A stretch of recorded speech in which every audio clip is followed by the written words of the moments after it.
So we are going to be starting the first episode of Femme Parler, where we are doing season 1, episode 1. In this episode, we are going to be discussing how to survive a relationship. Many of you I know have probably thought of, how do I even make it to year 30, 40, or 50? Either your parents or your grandparents. How have they survived this far? And we're going to talk about that today.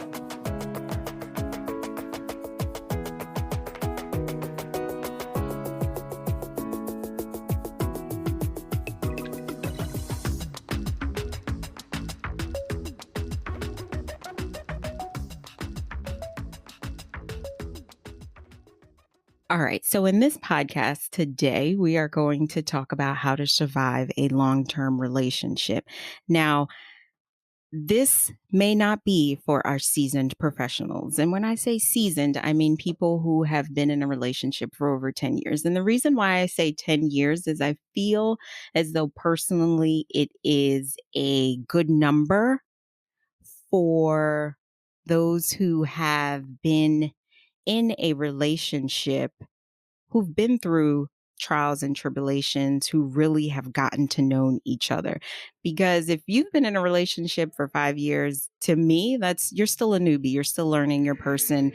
You are still trying to understand that person from when you wake up in the morning and realizing like, oh my gosh, this is who I have to wake up to for the rest of my life. So yeah, being in a long-term relationship comes with a lot of questions in your mind. So today we're going to discuss how to survive that. Now, one thing I definitely want to suggest is 20 years ago, the 17-year-old Shirley, what I know now is that I was completely naive. I had this unrealistic expectation that I was going to meet the perfect person and he was never going to do anything to disappoint me, because why would he? Of course, he's in love with me. He loves me. He wants to be with me. So why would he want to hurt the person he loves? Well, yeah, that was far from the truth. 20 years later, after we've been through a few crises, trial and tribulations, you realize that that's not the case. And that thinking is completely wrong, because you should never start off a relationship putting someone on that pedestal or being that naive. But when you're young, you don't know, because you're not taught a relationship in school. So you're literally learning as you go. And each new partner that you get with is a learning experience. And each partner is a different partner, isn't a different completely person. The first question we're going to discuss today is, what does it mean to be in a monogamous relationship? So monogamous means one. Monogamous means that you are dedicating yourself to that one person and one person only. Right. Right. So here, I guess from your standpoint, what does monogamous relationship mean to you? I mean, for me, because I'm married, monogamy obviously means being married to one person, being in a committed relationship and having sex with one person. Absolutely. And I agree the same exact way. Now, I wanted to ask you, do you feel as though flirting is considered cheating? I don't. However, I think it depends on the situation. If it is with the clerk, at the counter and you're flirting and being, a little overly friendly, I don't feel like that's cheating. If you're having consistent conversations with a person, say at work, or a female friend or someone of the opposite sex, and you're flirting with them consistently, I feel like that's inappropriate and could be considered like emotional cheating. Okay. I totally can understand what you're saying. I guess from my standpoint, how I look at it is there are people I realize that are extremely friendly. Right. And that friendliness can be completely misguided and misunderstood and taken to the wrong interpretation. Right. My opinion is flirting cheating? Yes, flirting is cheating, because it becomes cheating when you legitimately know that you have feelings for this person and you are not keeping yourself at bay when you know it may be getting into that situation where you don't want it to get to. Right. So, and that's why I know you're probably thinking like, well, what does this have to do with surviving a long-term relationship? Normally I feel like when someone does cheat, it typically happens other than your home. Where's the other place that you are Or majority of the time in the workplace, because yeah, when you're not home, you're in the workplace and you become really close with certain people at work. And that closeness, that little friendly, hi, how you doing? Let's go to lunch together. Let's do this. Let's do that. It escalates to something completely different. So absolutely inappropriate. exactly, becomes inappropriate. And that's why, cheating is never premeditated. I You realize think that so? now. No, cheating is not premeditated. You I feel as don't though it is? I think yes, I think that it yes, So absolutely, yes. you think people are just waking up in their planner and they're like, "Okay, what am I gonna do to disappoint Kara today?" Not necessarily in that language, but in the sense that it's like, maybe you've been cheated on and you wanna get the person back. Oh, that's where okay. So, yes, in that sense, okay. All So, right, let's with peel the intent, I'm cotton gonna deeper. download Tinder. I'm gonna post my pictures that are not on any other website, right? I Mhm. know, Catfish, and you can drag and drop pictures, and I'm going to go out with the intention to find someone to cheat because I wanna get my partner back. Okay, in that sense, yes, I will agree with you. That's yeah, I didn't even think about it like that. So in that sense, if you were trying to get back at the person, yes, then cheating can be premeditated.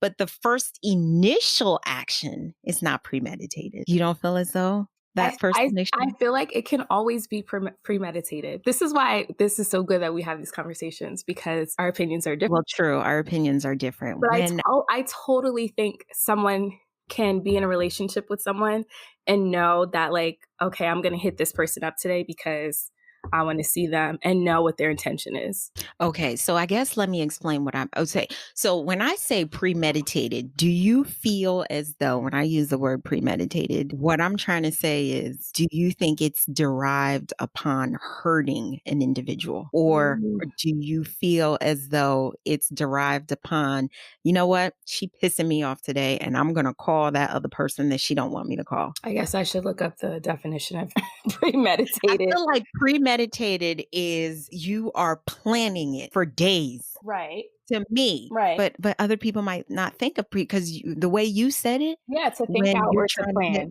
when you're trying to get that person back in that instance, and I didn't even think about it that way, you're absolutely right. It is premeditated because Right. you are upset, you are hurt, and you want that person to feel the pain that you feel for what they did. So in that instance, yes, we can say cheating can be premeditated. But in the sense of, I feel like when you 2 are together and just things start to go a little Happen. sour, Yeah, that's that's not where the norm. I feel like it's not the that's not norm. the norm. Yeah. Yeah. But, you know, these are things I feel like for new couples, you need to be mindful of because these are situations that you have to be mindful of. Don't allow yourself to be in situations where you're literally going to get caught up. That's the best way that I can Absolutely. explain it. You Absolutely. have to learn. No one cares about your relationship other than you and your partner, Right. not your friend at work. No one at work, not Right. even your family member, cares Right. about your relationship more than you and your partner. Right. So you have to be mindful of when to draw that line. When friendly starts to get out of line, that's when you have to scale it back. Right. Because if your intent is not to do anything to hurt your partner or jeopardize your relationship, you have to be mindful of when to scale it back. And I'm not trying to say you can't be friendly with your people at work, hang out and go to drinks and do all that. But as human beings, we put ourselves in situations that are completely uncalled for. And Mhm. I have thought about it like this. You know how when you get that credit card and you done rack that credit card up and now the credit collectors are calling you and you dodging them? This is what Mhm. happens in a relationship where, after the first couple months, after the first year, it's not sweet like it used to be. Now it gives you a little sour taste to your mouth. You waking up in the morning, you're like, oh, I don't like the way you put the trash out. Why you gotta throw the bag like that? And these are Everything. little things exactly that start to bother you, and you're like, "What's the problem? What you mean how I throw the bag? I'll just put it in there." No, why can't you just walk over there and put it in? These are little things that It's start so to get true. on your nerve. Yes. It's so And true. you know what we do? We go to work, And we there's see that that person. person. Yeah. Yep. They're gonna sweeten up your day because you Yeah, know why? because I I was don't have fussing to at worry you. about trash. I don't have to Mhm. worry about any bills that need to be paid. And that Yeah. person that, was throwing the trash the wrong way, now you got to ask them, so what we got to pay this month? And these are the conversations that you don't Yeah. want to have. And I feel like this is what we do. Instead of trying to figure out how to keep that spark going, we get lazy, Yeah. we get bored, and we try to find other entertainment. So I saw this message from this pastor who talked about barriers in relationships. And it was Mhm. like one of the best messages I have heard. And to this day, I still think about it. I still share it with people. And he talked about how him and his wife have set certain barriers in the relationship. He talks about the barrier that's on the highway when you're driving down 95 or you're driving down whatever highway, and that barrier keeps you from going over the edge, right? You have to set those barriers in your relationship.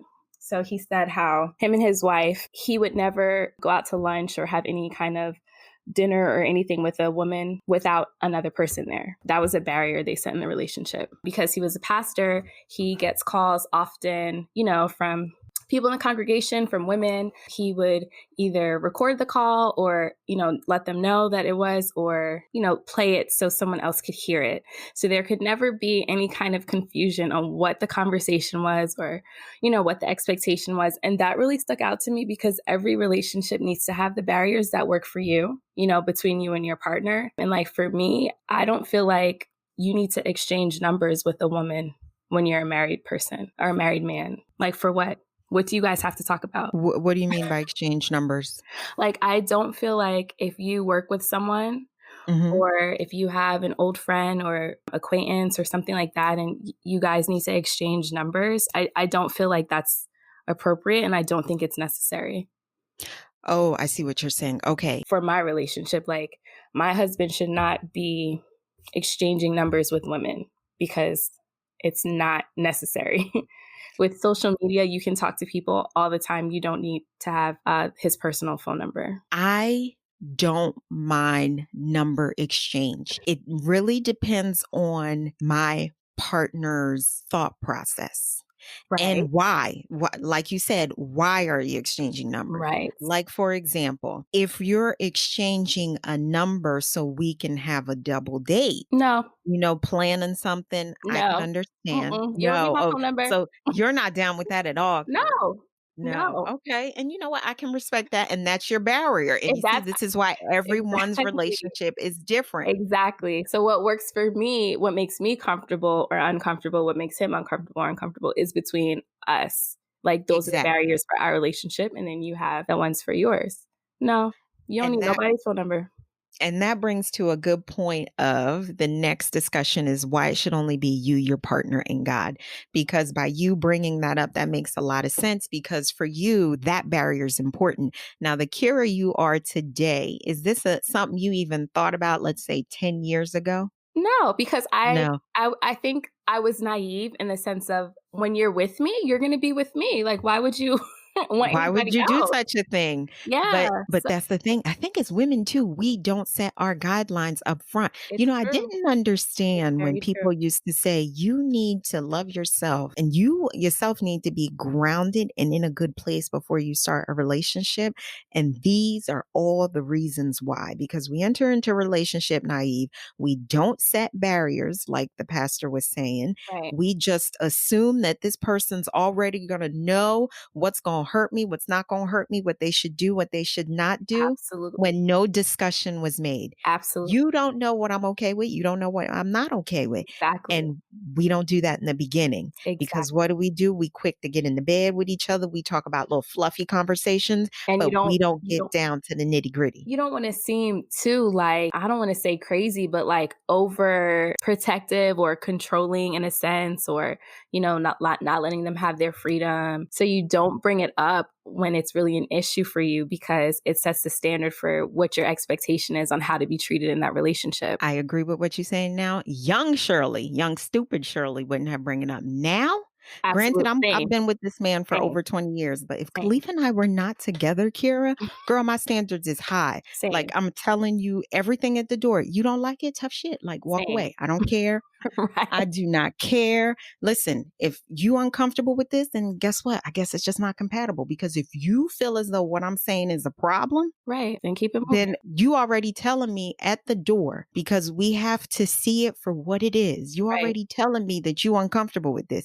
If me telling you something as simple of I feel as though I should be able to just pick up your phone and look through it when I want. And if you feel as though something like that is going to make you less of a man or you got a problem with that, tell right, me at the door. right, right, Tell me up front because if that's something I want to do, then maybe you just not the man for me because there is a man out there that's not going to have a problem with me just picking up his phone and looking at it and not have a hissy fit about it. right. Yeah. But we don't do that up front. We Mhm. we wait till the crisis come. And then when the crisis come, you know women, we act like FBI agents because I've done it. So I'm speaking as a witness. Same. You looking for all the evidence. And And when you go looking for you something, tell all your friends or you tell your mother. exactly. You tell For everybody. for me, the hard part when I got married was to not tell my mom everything because we are so close. So when I would have issues with my husband or at that time when we were engaged or a boyfriend, Mhm. I would be like, "Oh, he's getting on my nerves," or "How do I handle this situation?" And once I got married, it was like, I can't do that. And that's You have to learn to back to set your point. boundaries. Yeah, like you have to keep it between you 2 and God. That's Yep, it. I totally agree because even now, when Khalif and I went through our crisis, Mm, Kira, if I can turn back time, there were certain people I wouldn't even discuss it with. right. There were certain people that it was just not worth me having a conversation. But at that time, because I was just so weak and so sensitive, Yeah. anybody that was willing to hear me, Yeah. You were I was hurting. willing to just spill it out. Right. And, my one friend, she said it best. We've been friends since kindergarten. And I came to her one time. I was so down and I was out. And, when you go talk to people, you expect them to have the answer, Mhm. but they don't have the answer. And a lot of times, instead of just them being honest with you, my friend said it's plain and clear. She said, Shirley, I will be an ear for you whenever you want me to.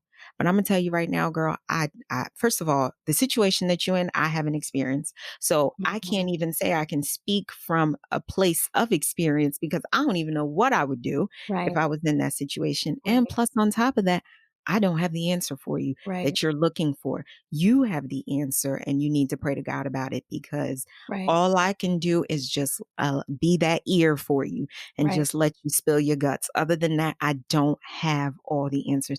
And she said it best. Yeah. She said it best because there were people I would go talk to and then they would ask me, "Girl, do you think he going to do it again?"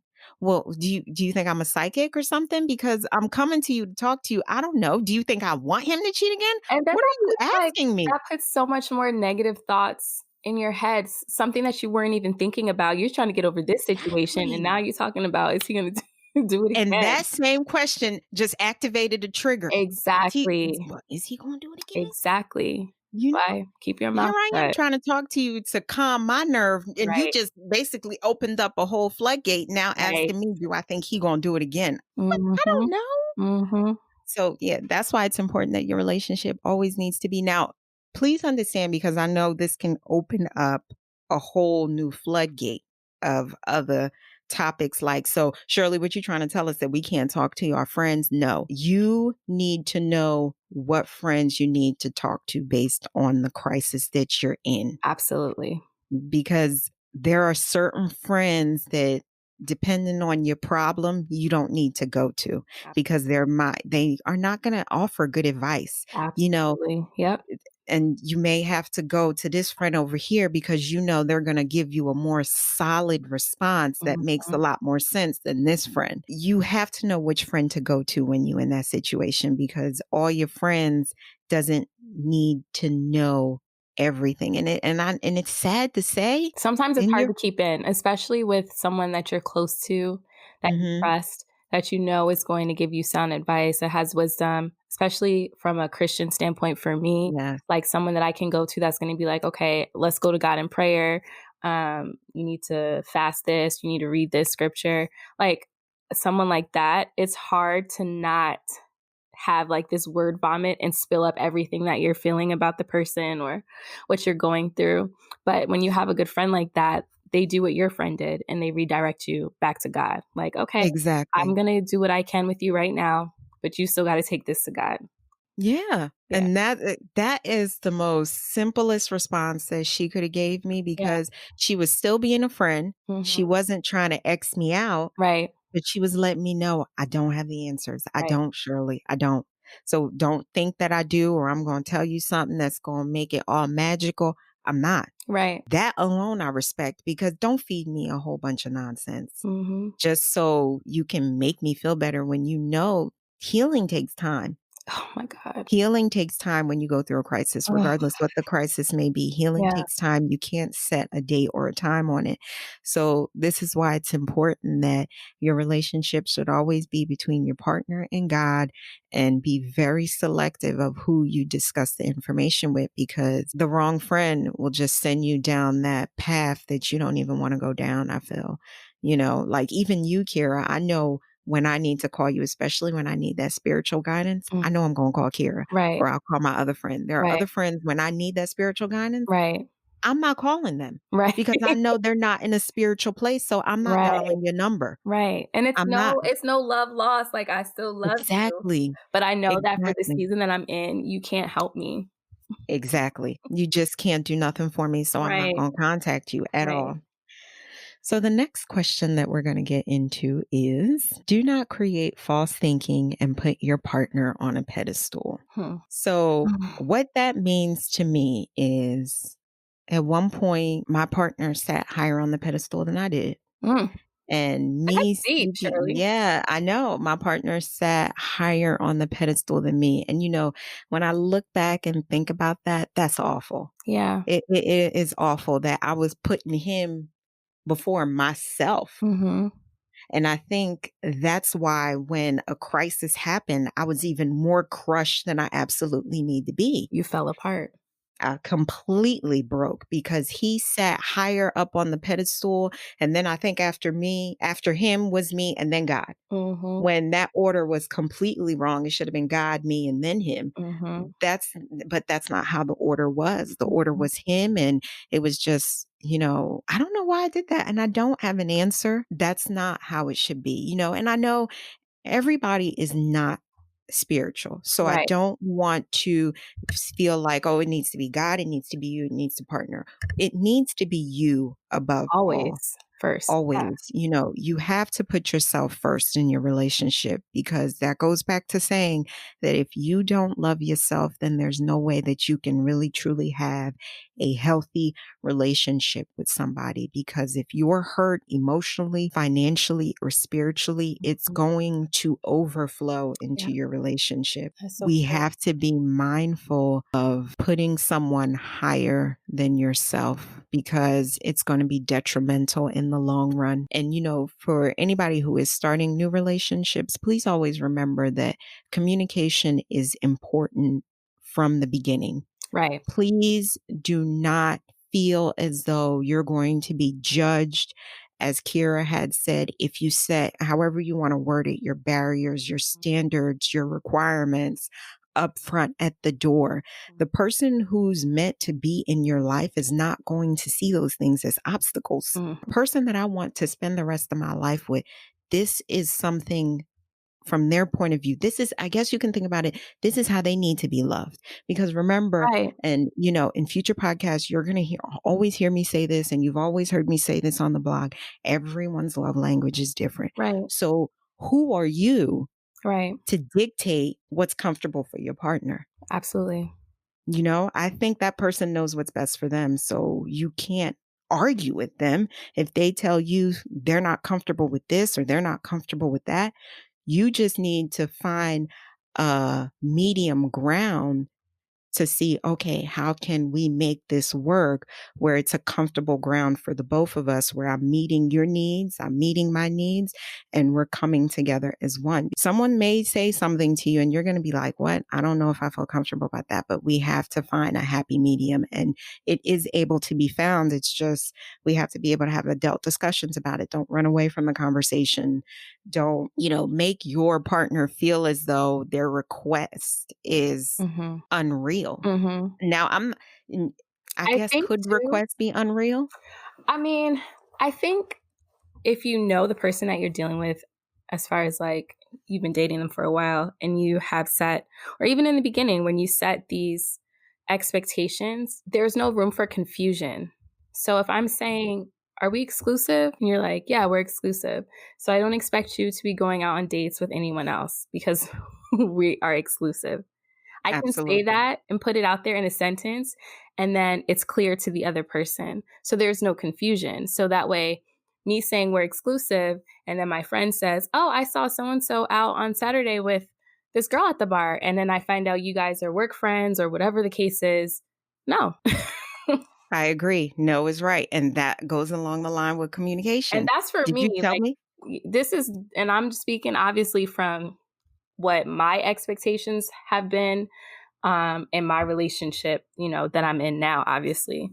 Now, prior relationships, I wasn't always that clear, obviously, and straightforward. When you're younger and you're more naive, you don't You're stand not. up for yourself in that kind of way. But after being cheated on for however many times, my ex cheated on Mhm. me with however many people, um, you just get to a point where it's like, okay, I'm going to set the precedence now at the beginning of what my expectations are and what I will and will not tolerate. Completely agree that that is important. And even me being the victim and the perpetrator, standards are important to set up front because, like you said, if I tell you that we are exclusive, then why are you having a dinner date with that person? And this may not bother someone else. This may not bother a listener, or this may not bother a friend of mine, or whatever. But for me personally, because of my past experience in a relationship where I was cheated on and it hurt so bad, like going forward, that's not something that I'm going to put up with. Do you feel as though a crisis changed things? And I'll see what you say and I'll tell. Like, what I mean by a crisis changed things. Do you feel as though, like, a dinner date in the past probably wouldn't have been an issue, but since you went through Absolutely. your crisis, it now has made you look at things differently? Because I know, like we were saying earlier, cheating can be premeditated or it can just happen over time. And Yes. so if you start having these intimate hangouts Yes. Yes. with That's a v someone, intimate hangouts. like I'm going to say hangout because it could be dinner, it could be going to the movies, going bowling. Like if it's you guys one on one, that leaves a lot of room for things to get inappropriate, even if that's not your intention, because I agree. you're creating a space of intimacy between you and that other person. For And that me, goes along the line with the numbers being shared, as you said, no, because that's how it all starts. that's how it And, starts. Because as soon and as you get mad at me about something, now you're in your phone hitting up so and so or the person, that you work with or whoever your friend is because I made you upset. And now you have this backup that you can, vent to. I feel like, that always goes to the question, can men and women be friends? they can. I You think that see, they I can. think they can. I totally think that they can. But when you're in a relationship, the standards between that friendship changes. Yes. It Yes. does. Like It I have does. a really good guy friend. Him and I were very, very close. And when I got engaged, I had to pull back a little bit from him. I felt like the stuff that I was sharing with him, I should have been sharing with my husband, or I should Got have you. been sharing with the person I was engaged to. We're still friends today. He's married now. I'm married now. But we're not as close as we were. And this also goes with like people who come into your life for seasons. I Mhm. think it's possible for men and women to be friends for sure. Creating that intimate space with you and a person of the opposite sex is not, I feel like it could be a recipe for disaster, especially based on what has happened to me in the past in my relationship. Yep. I do agree that it can be a recipe for disaster. And our listeners, I know there's going to be some, oh, my wife not going to tell me to give up my best friend, because there might be men out there listening that have a female best friend, women especially. Mhm. This is geared towards you. You may have a male best friend, and we're not telling you to end that relationship. Right, That's not what we're trying to convey through this message of, how to make a relationship last for this podcast today. You need to be respectful towards your partner in every move that you make. We still have barriers. We right, still have barriers. Like, right, he understands, like, there are certain things that are not okay that you should not do, that I didn't set that precedence before, as you said. right. That's why it's like now, as you said, if you do have that opposite sex friend that was really your close friend, for those of you who are just starting a relationship, as Kira said, you do have to scale back. And if that friend is a good friend, they will They will understand and understand. respect your decision, You're scaling because back out of respect for the relationship that you're in.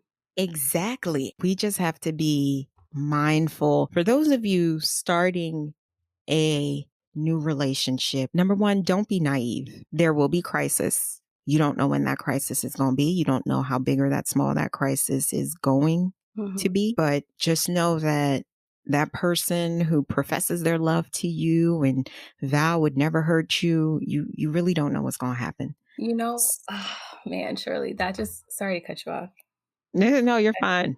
Um, when you said that, it made me think of outside of setting what your expectations are at the beginning, I feel like being vulnerable too is really important because I think had I had shared what had happened with my ex who had cheated on me several times with several different people Hmm. and how broken, like really heartbroken I was by that situation, if I had shared that with the next person, they would have known certain things would trigger me Yes, and they would have treated me a lot more delicately when it came to certain things in our relationship. Does that make sense? it does make sense. Had I been more vulnerable in the beginning and told them like, okay, this is what I've been through, instead of always trying to be so strong, like, yeah, well, he cheated on me and eventually like it was over. But it took a long time for me to get over that. And that's the problem. Women, we just try to we try to be so strong that we Yeah. don't know how to back down. Hmm. We feel as though being a little too vulnerable is weakness. Hmm. We're not going to show that man our weakness. We're not Right. just going to let him know we even a little bothered, Right. because, oh, you could go at any time. Exactly. That was my whole like attitude. Like, if you don't want me, somebody else will. We have to allow ourselves to be vulnerable, be honest, communicate. Hmm. That's why you can't start a relationship when you hurt, That is but we so do it all the true. time. Yeah, We because do you're it all trying to the fill the time. void, and that goes back to, like, talking to people who are spiritual and saved that you're trying to fill that void, and that void needs to be filled with God. Like, that's the only person Exactly. who can fill it, especially when you're heartbroken. Especially, reason why I have to say that I'm probably not arrested was because a lot of times of prayer, my days was dark. Mhm. Same. Dark days that my friends could not fill. Mhm. Conversations that I just couldn't have with them. Tears that I just had to cry to God to.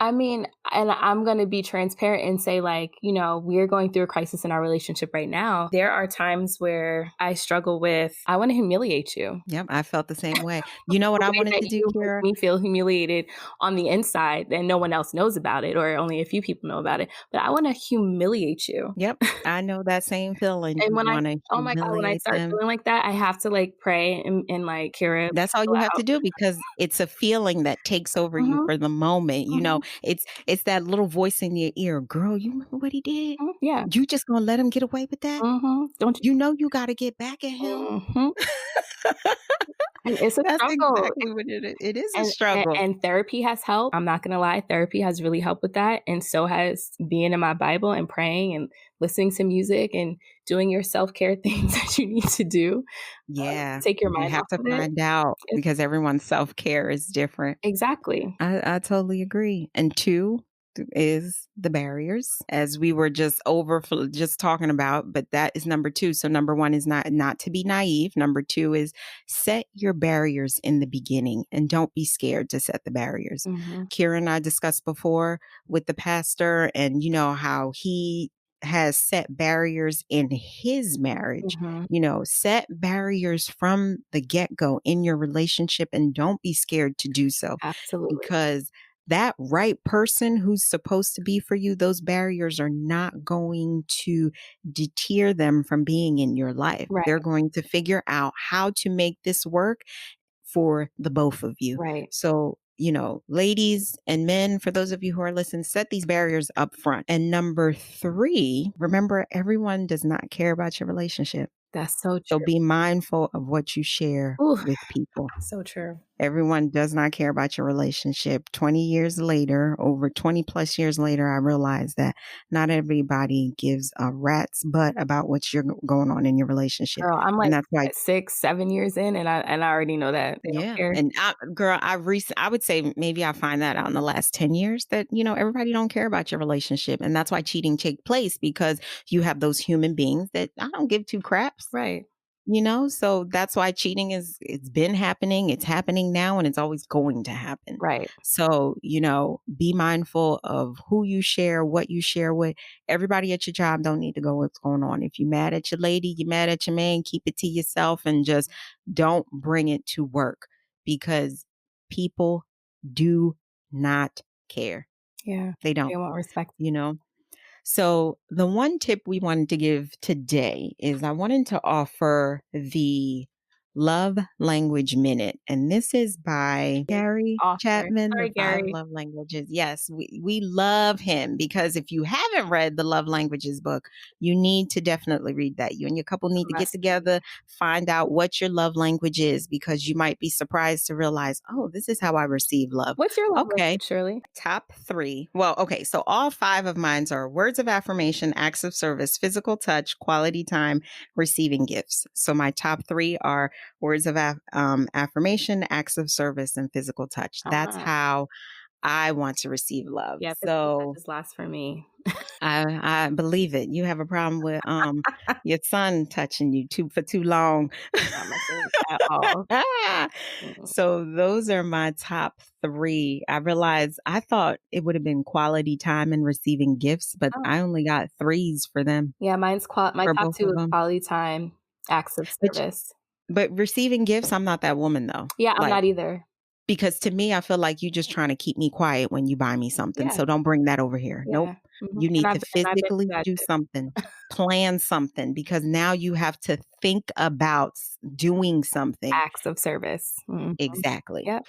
So those are my 5 and my top 3. But yes, so the name of this book is Love Language Minutes. It will be at the bottom of the information of this podcast with links if you need to. But this book is 365 days. It's you read It's like a a part of devotion? it. Yeah. So it's every day you read a bits and pieces of it. But this book has given me life, has made me look at things differently, have made me also better understand myself and my relationship, and look at my partner differently, and stop trying to put everything in this perfection box, and Right, also allowed me the opportunity to work on myself, right, because I had to fix myself before I even worried about fixing my relationship, because right. I was a completely damaged female, Yeah, and I started the relationship all corrupted and wrong. right. And now we're getting at a healthy place. And it's crazy, because I'm like, wow, 20 years we've been together, and I'm saying now we've been in a healthy place. But look at people who've been together 40, 50 years, Yeah. so we're only halfway through, girl. You're you listen, Halfway through, and you just a toddler. So I'm a newborn. I'm having tantrums right now. So I'm like a toddler. Oh. I'm having the tantrums. She said I'm having tantrums. We are definitely going to be wrapping up for this podcast. We appreciate you guys listening. I always want to end to always say, be yourself, voice yourself, love yourself. And as always, from Kira and I, have a blessed day. Till next podcast. Thank you guys. Bye.